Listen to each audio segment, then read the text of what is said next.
부활이 답이다. 마지막입니다. 부활의 주님을 만나면 무엇이 달라지는가? 제목을 말씀을 드립니다. 저는 지금까지 살아오면서 여러분들의 영향을 받았습니다. 직접 만남을 통해서 영향을 받기도 하고요, 책을 통해서도 영향을 받았습니다. 제가 책을 통해서 가장 영향을 받은 분 한 분을 꼽으라면 이분을 꼽고 싶습니다. 마틴 로이드 존스라는 목사님입니다. 이분은 20세기 영국에서 목회하셨던 분이고 엄청난 설교자입니다. 자, 이분은 온 세상의 많은 목회자들에게 영향을 주었고 지금도 주고 있습니다. 이분의 책이 많이 번역이 되어 있습니다. 제가 총신대학 신학대학원 다닐 때 이분의 책을 접하게 되었는데, 이분의 책을 읽으면서 말씀의 맛을 그때 경험을 하게 되었습니다. 말씀이 이렇게 좋구나, 말씀이 이런 거구나라는 것을 깨닫게 되고, 그리고 설교가 얼마나 영광스러운가를 그분을 통해서 알게 되었습니다. 그래서 제가 설교를 공부해야 되겠다라고 결심을 하게 되었습니다. 만약에 마틴 로이드 목사님을, 그분의 책을 읽지 않았다면 아마 저는 설교를 공부하지 않았을 것입니다. 그분의 책을 통해서 설교의 영광을 제대로 경험을 하였기에 제가 설교를 좀 공부를 해야 되겠다 결심하고 미국에서 공부를 했습니다. 자, 우리는 살면서 영향을 주고받습니다. 사람은 스스로가 자기 생각으로 결단해서 삶을 바꾸는 경우도 있지만 대부분은 영향을 받아서 삶을 바꿉니다. 여러분, 세상에서 한 분이 수많은 사람들의 영향을 끼친 일이 있습니다. 많은 사람들이 이분에 의해서 영향을 받았습니다. 누굴까요? 예수님입니다. 여러분, 그리스도인들은 그냥 혼자 자기 발로 예수 믿고 이렇게 사는 사람이 아닙니다. 자, 예수 믿는 사람은 예수님을 통해서 삶의 변화가 일어난 사람입니다. 그래서 예수 믿는 사람들에게 당신의 삶의 변화의 원인은 무엇입니까? 라고 물으면 대부분 예수님이라고 이야기를 합니다. 예수님이 우리의 삶을 바꾸셨습니다. 자, 우리가 예수님을 믿는다고 할 때 그 예수님은 누구냐 하면 부활하신 예수님입니다. 부활하신 예수님을 우리는 믿습니다. 그러면 부활하신 예수님을 만난 것하고 만나지 못한 것하고 차이가 있습니다. 자, 어떤 차이가 있을까요? 부활하신 예수님을 만난 사람, 만나지 못한 사람, 두 단어를 가지고 설명할 수 있습니다. 의심 그리고 확신입니다. 부활의 주님을 만나지 못한 사람은 의심의 상태에서 머뭅니다. 그러나 부활의 주님을 만난 사람은 확신의 상태에서 머물고 그리고 살아갑니다. 자, 오늘 본문이 우리에게 이것을 분명하게 보여주고 있습니다. 자, 오늘 말씀을 통해서 주님께서 부활의 주님이 주시는 확신, 이 확신을 우리가 함께 가졌으면 좋겠습니다. 자, 첫 번째입니다. 부활의 주님을 만나지 못하면 의심에 머문다. 자, 부활의 주님 만나지 못하면 의심에 머물게 됩니다. 예수님께서 죽으시고 부활하신 날, 그날 예수님의 제자 두 사람이 예루살렘에서 엠마오로 걸어갑니다. 여러분, 13절이 그 말씀입니다. 그날에 그들 중 둘이 예루살렘에서 25리 되는 엠마오라 하는 마을로 가면서, 그들 중에 둘이라는 것은 제자들 중에 두 사람을 이야기합니다. 이 제자들은 예수님의 12제자에 속한 제자들이 아닙니다. 그냥 예수님을 따랐던 무명의 제자들입니다. 예수님이 사역했을 때 예수님을 많은 사람들이 따랐습니다.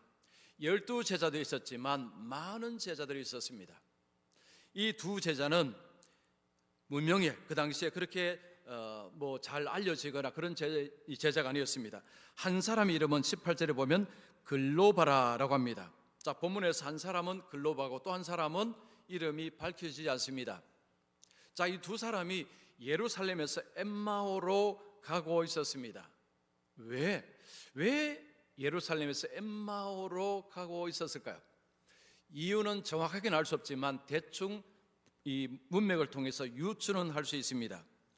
이들은 지금 매우 낙심한 상태에서 엠마오로 가고 있는 것은 분명합니다.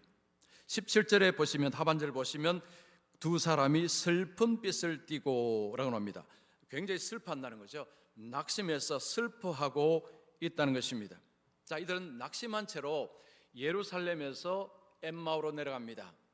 예루살렘에는 더 이상 희망이 없다, 소망이 없다 생각하고 지금 엠마오로 내려가고 있는 것입니다. 그들은 예수님께 희망을 걸었던 사람들입니다. 그러나 예수님이 십자가에 죽어버리자 이제 다 끝났다, 우리의 희망도 끝났다라고 생각하고 실망한 채 내려가고 있는 것입니다. 자, 그런데 그들이 내려가고 있는 가운데서 한 사람이 그들 곁으로 가고 있습니다. 자, 그 분이 누굽니까? 부활의 예수님입니다. 자, 15절 보시면 그들이 서로 이야기하며 문의할 때 예수께서 가까이 이르러 그들과 동행하시나. 부활하신 예수님이 지금 낙심한 채 엠마오로 내려가는 무명의 제자들에게로 가신 것입니다. 여러분, 이 장면이 조금 이상하지 않습니까? 부활하신 예수님이 부활하신 뒤에 어디로 먼저 가셔야 되겠습니까? 12제자죠. 한 명은 이제 없어졌으니까 11제자입니다. 예수님을 따르던 11제자에게로 먼저 가서 야, 내가 부활했다라고 이렇게 하시는 것이 우리 생각에는 맞을 것 같습니다. 그런데 예수님이 어디 계십니까? 이름도 알지 못하는 무명의 제자들이 실망해서 엠마오로 내려가는 가운데 거기에 예수님이 스리슬쩍 끼어서 같이 가고 계십니다. 이게 놀랍다는 것입니다. 자, 예수님은 지금 이름도 알지 못하는 낙심해 있는 엠마로 내려가는 그들 곁으로 가시고 계시다. 이게 놀라운 것입니다. 부활하신 주님이 그렇게 할 일이 없으신가? 혹시 이런 생각이 드십니까? 아니요, 이것이 주님이 하시는 일이십니다. 자, 그런데 두 제자는 예수님을 알아보지 못합니다. 왜 알아보지 못했을까요? 예수님의 부활하신 예수님이 너무 달라져서 그동안 보던 예수님하고 달라서 못 알아봤을까요? 아닙니다. 그렇지 않습니다. 여러분 16절 보십시오. 그들의 눈이 가리워져서, 이 눈은 육신의 눈이 아닙니다. 그들의 육신의 눈이 지금 갑자기 눈이 어두워지거나 시력이 나빠지거나 이런 문제가 아닙니다. 이 눈은 영적인 눈, 다르게 말하면 마음의 눈입니다. 성경에는 영적인 눈이라는 표현은 없습니다. 그러나 성경에는 마음의 눈이라는 표현이 있습니다. 이 영적인 눈이 감겨져 있으면 그러면 하나님도 진리도 분별하지 못하고 알지 못하게 됩니다. 우리의 육신의 눈이 1.5, 2.0 이렇게 되면 굉장히 좋습니다. 멀리 보고 잘 봅니다. 그런데 사람에게는 또 다른 눈이 있습니다. 마음의 눈, 영적인 눈이 있습니다. 이 눈이 열려야 하나님의 살아계심과 하나님의 진리와 하나님의 약속들을 믿을 수 있다는 것입니다. 이것에 대해서 반응을 한다는 것입니다. 그래서 우리는 이 마음의 눈이 활짝 열려 있어야 됩니다. 자, 우리 성경 에베소서 1장 18절 말씀, 자, 우리 같이 한번 읽겠습니다. 시작. 너희 마음의 눈을 밝히사 그의 부르심의 소망이 무엇이며 성도 안에서 그 기업의 영광의 풍성함이 무엇이며.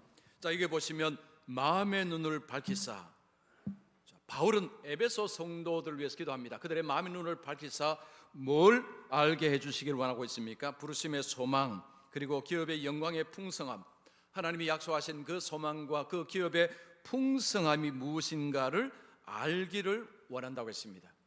자, 마음의 눈은 본인이 열어젖힐 수 없다는 것입니다. 자, 우리의 육신의 눈은 이렇게 하면 됩니다. 그러나 마음의 눈은 이게 안 된다는 이야기입니다. 자, 어떻게 되느냐? 기도해야 된다는 거죠. 하나님께서 마음의 눈을 밝혀 주시기 때문에. 자, 우리는 이 마음의 눈을 볼 수가 없습니다. 그런데 이 마음의 눈이 밝혀져야 하나님과 하나님의 하신 일과 성경의 진리들을 바로 알고 깨달을 수 있다는 것입니다. 자, 우리 성도님들은 지금 마음의 눈 상태가 어떻습니까? 마음의 눈이 이렇게 확 밝아서 하나님의 말씀과 그리고 하나님과 하나님의 하신 일들을 잘 포착하십니까? 잘 깨달으십니까? 자, 이 마음의 눈이 흐릿하게 되면 그러면 하나님이 말씀하셔도 잘 들리지 않습니다. 하나님이 일하셔도 이것이 하나님의 일이신지 구분이 되지 않습니다. 주일날 말씀을 들을 때 그 말씀이 내 마음으로 이렇게 스펀지가 물 빨아들이듯이 빨아들이지를 않습니다.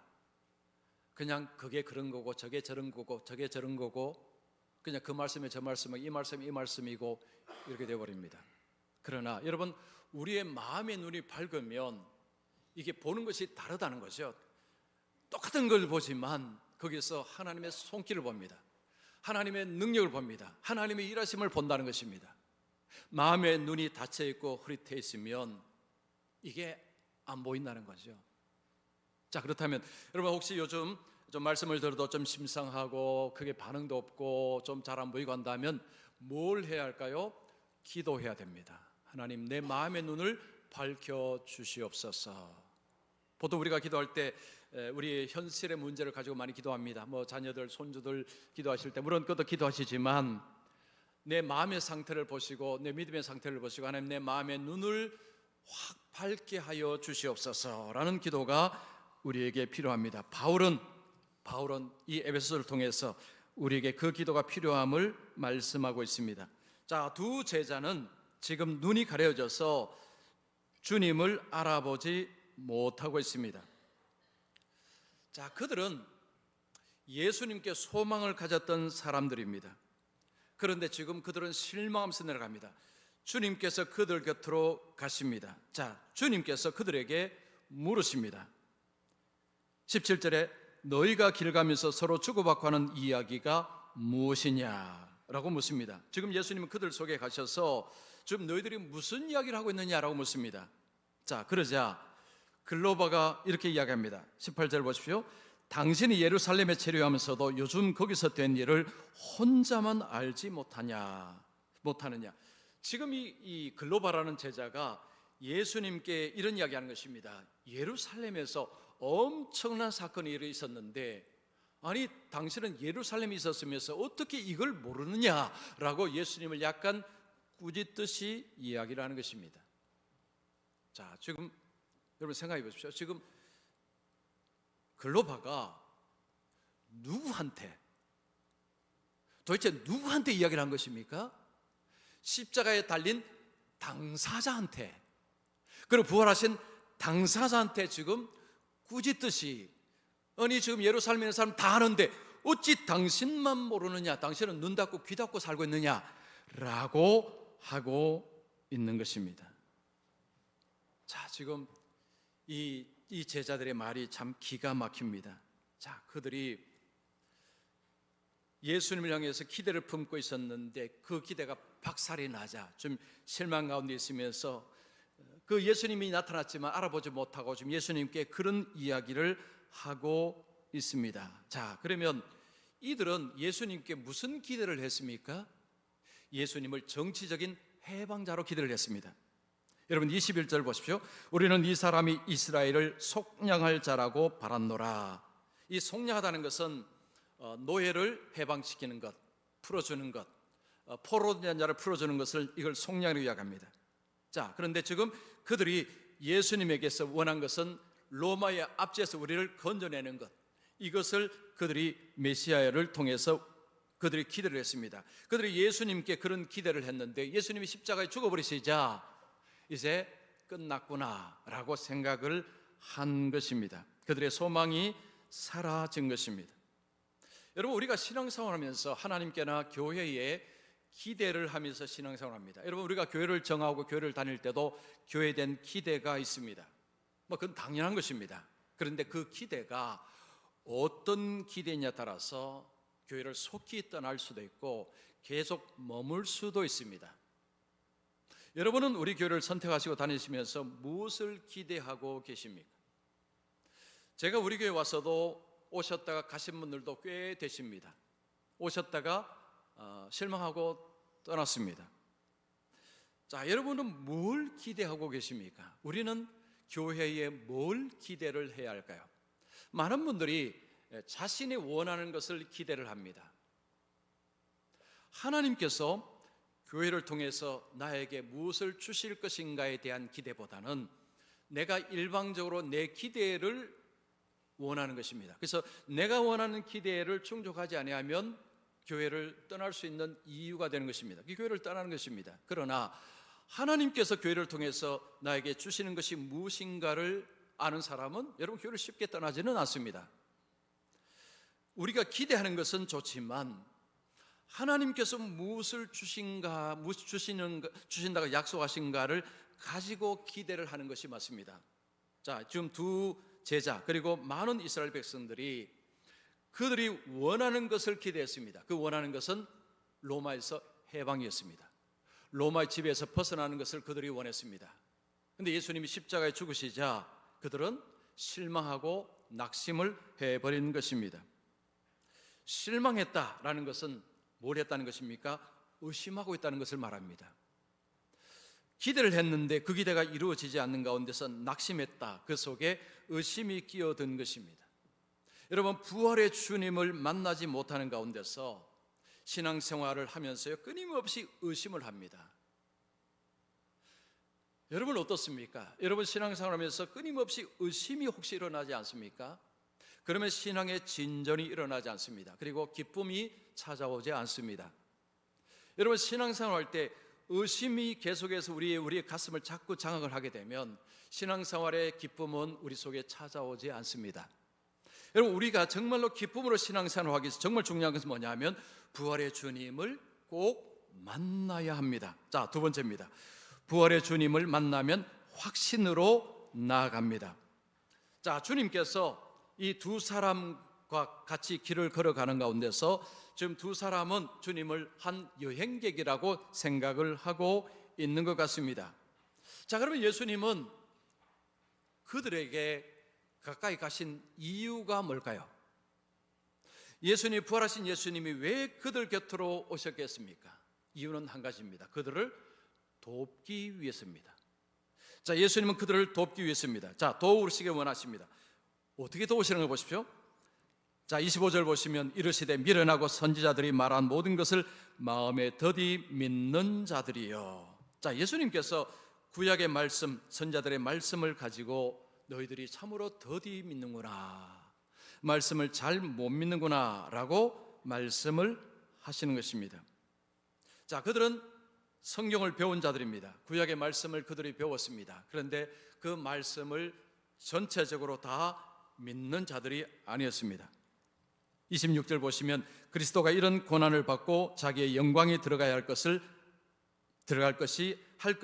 아니냐 하시고, 자, 예수님께서 너희들이 들은 말씀 중에 메시아가 고난을 받고 영광에 들어간다는 말씀도 있다라고 말씀하는 것입니다. 그러면 여러분 이스라엘 백성들은 이 말씀을 받을 때 어떻게 받았습니까? 취사 선택을 해버렸습니다. 고난은 빼고 영광은 받았습니다. 고난은 제껴놓고 영광만은 취했습니다. 그래서 예수님께서 십자가를 지시자 사람들이 돌아서 버린 것입니다. 왜냐하면 그들 속에 고난은 없는 것입니다. 영광은 있지만 고난은 없는 것입니다. 예수님은 이 땅에 고난 받으러 오셨습니다.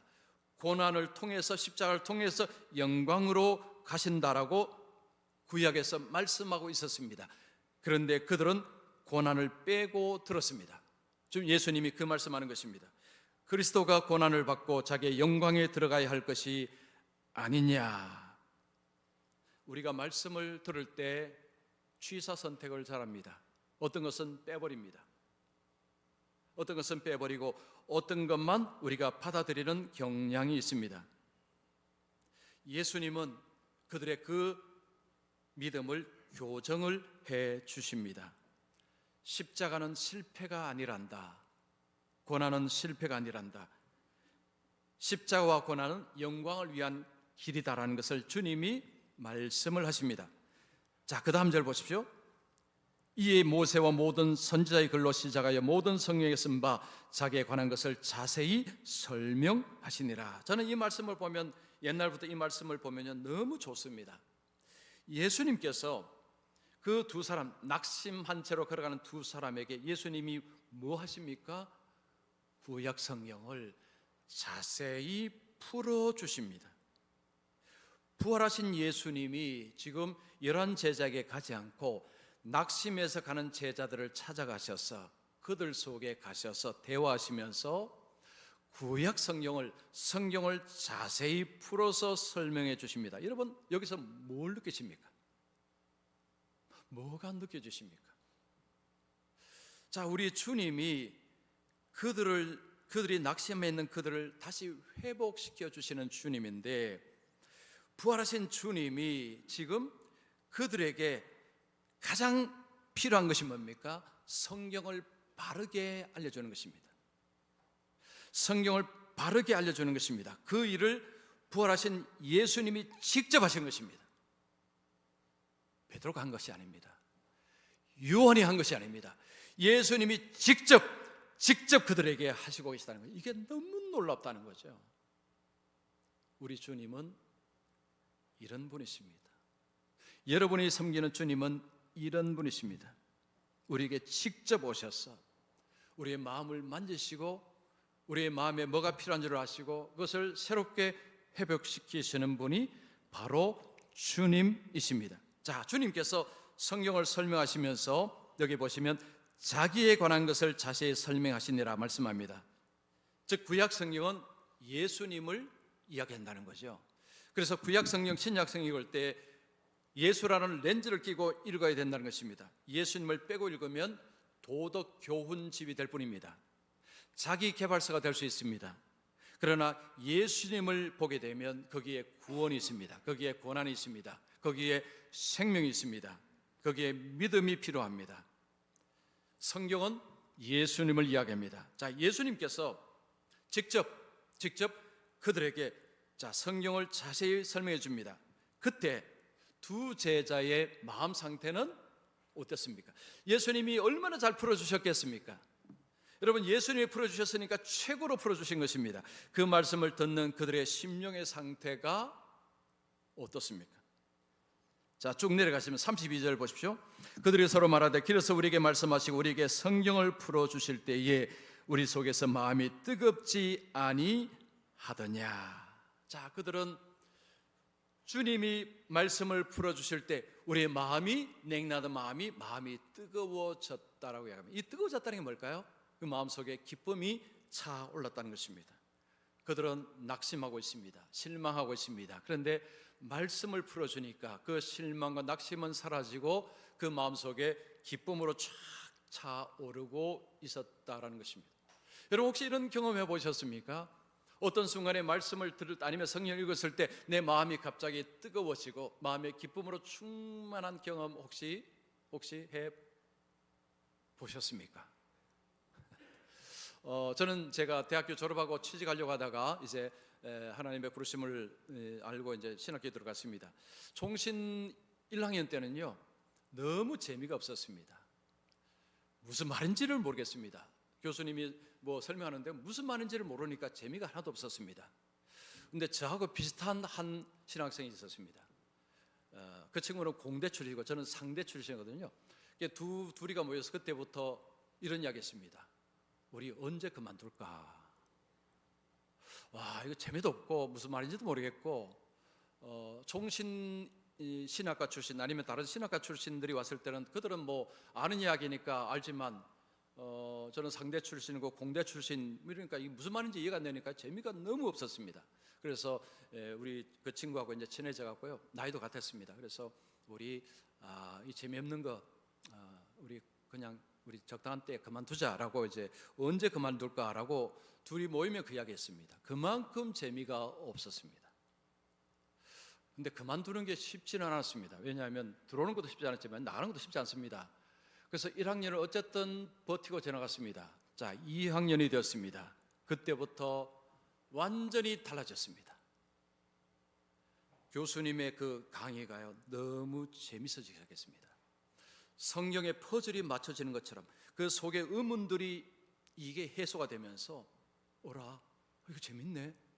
그러면서 그때부터 그 친구하고 언제 그만둘까라는 이야기는 다시는 하지 않았습니다. 그리고 너무 좋았습니다. 그 신학을 배우고 성경을 배우는 것이 너무 좋았습니다.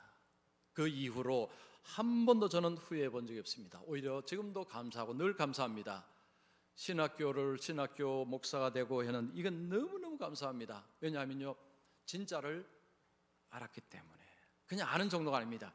이 마음속에 그 진리가 들어왔을 때 그 기쁨을 경험을 했기 때문에 어떻게 하면 이 경험을 제대로 잘할 것인가가 이제 제 숙제죠. 그렇게 해서 제가 목회를 해왔습니다.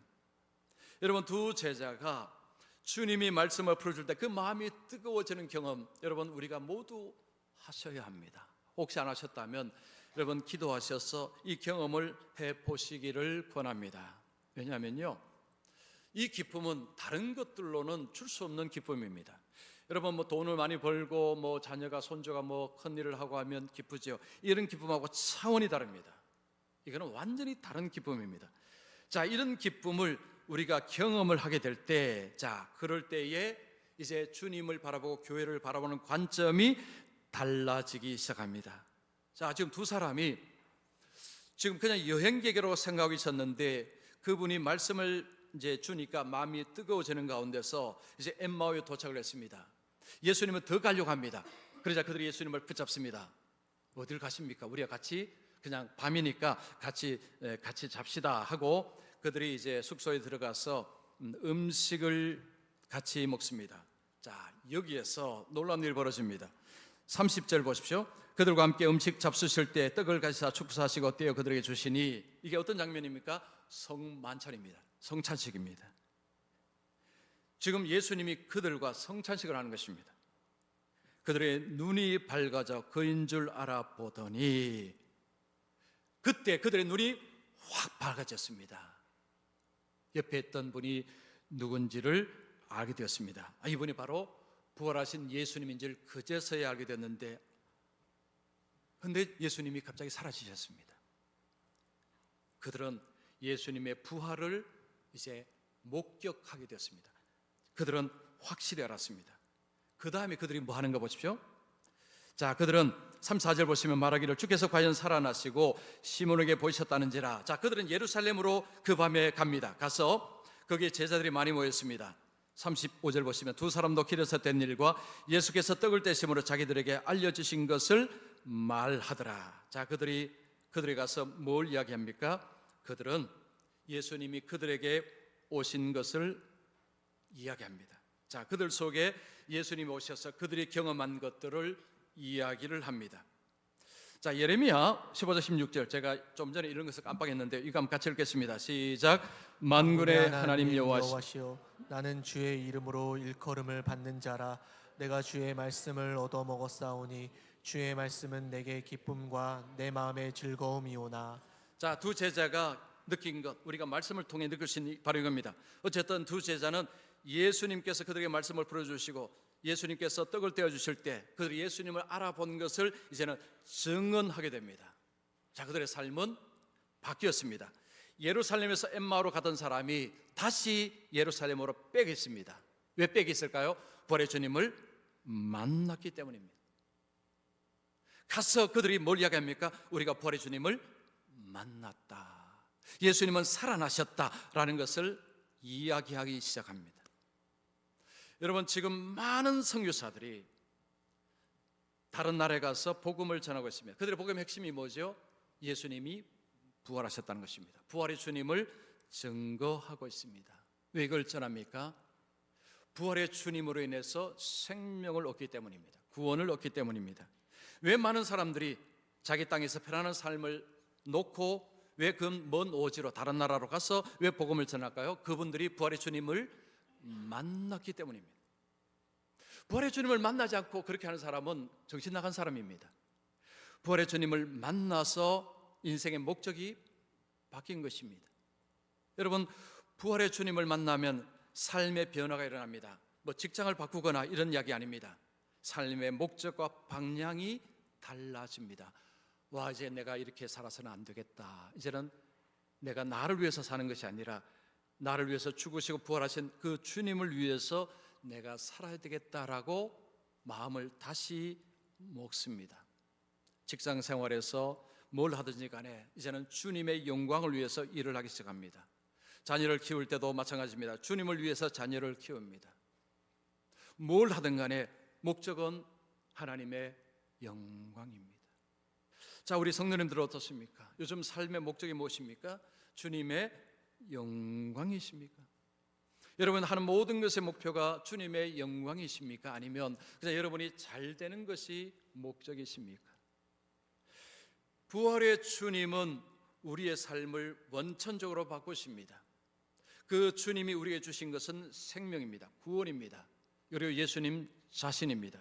풍성함을 우리에게 주셨습니다. 그리고 우리를 주님께서 끌어당기십니다. 주님의 뜻과 주님의 영광을 위해서 사는 자로 우리를 부르십니다.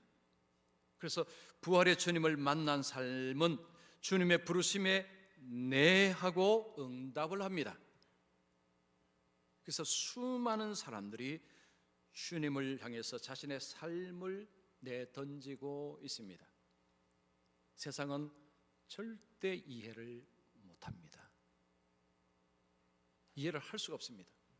어리석다고 생각합니다. 그러나 부활의 주님을 만난 사람은 누가 뭐라든 신경 쓰지 않습니다.